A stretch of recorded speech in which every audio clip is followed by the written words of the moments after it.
Assalamualaikum warahmatullahi wabarakatuh. Salam dan bahagia Bapak Ibu Guru Penggerak.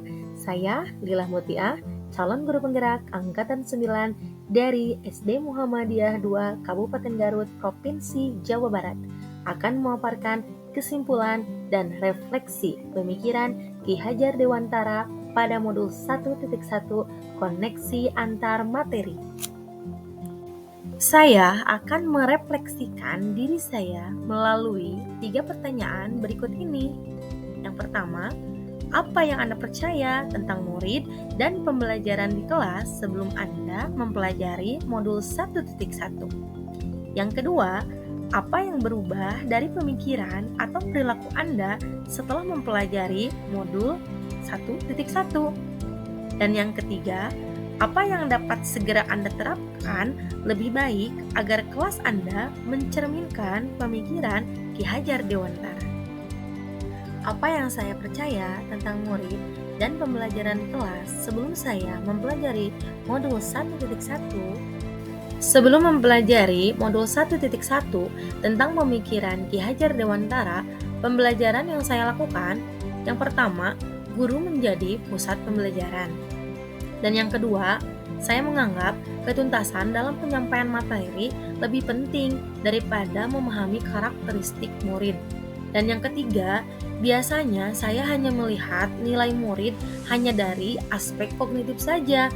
Misalnya, di saat mereka mengerjakan soal-soal berupa tugas atau ulangan harian.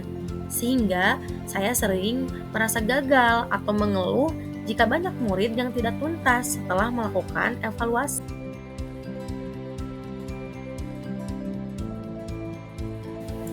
Namun, setelah saya mempelajari modul 1.1 tentang pemikiran Ki Hajar Dewantara, saya menyadari bahwa apa yang saya pikirkan dan saya lakukan selama ini tidaklah tepat.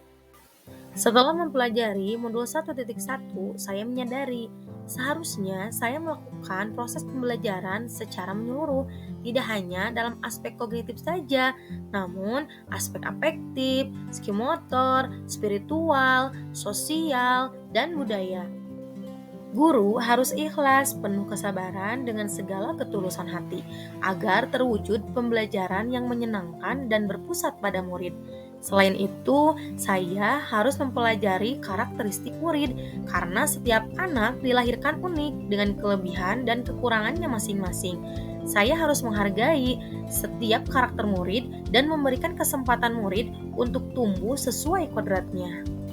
Lalu, apa yang dapat segera saya terapkan lebih baik agar kelas saya mencerminkan pemikiran Ki Hajar Dewantara?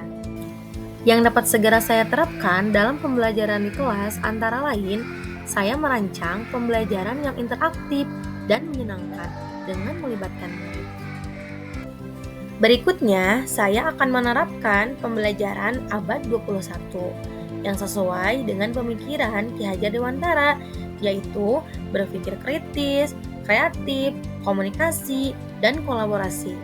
Pembelajaran tidak lagi menuntut, tetapi menuntun, karena tugas guru adalah memberi tuntunan atau arahan yang baik kepada murid, berusaha menjadi teladan bagi murid baik dalam perkataan maupun perbuatan. Selanjutnya, saya harus mengenali karakter dan latar belakang murid dengan menjalin komunikasi yang baik. Dan yang selanjutnya, pembelajaran yang mengutamakan aspek budi pekerti, tidak hanya dalam aspek kognitif saja, seperti membiasakan budaya 5S, kemudian sholat duha dan sholat wajib berjamaah, kemudian pembiasaan baik yang lainnya seperti tahsin dan tahfidz. Dari pemaparan saya tadi dapat disimpulkan bahwa pendidikan adalah menuntun sesuai minat dan bakatnya. Kemudian, pendidikan bukan hanya ilmu akademis saja, namun perlu penanaman budi pekerti yang baik. Dan yang selanjutnya, pendidikan sejatinya berhamba pada anak. Demikian kesimpulan dan refleksi yang saya ambil dari modul 1.1. Mudah-mudahan bermanfaat. Terima kasih. Wassalamualaikum warahmatullahi wabarakatuh.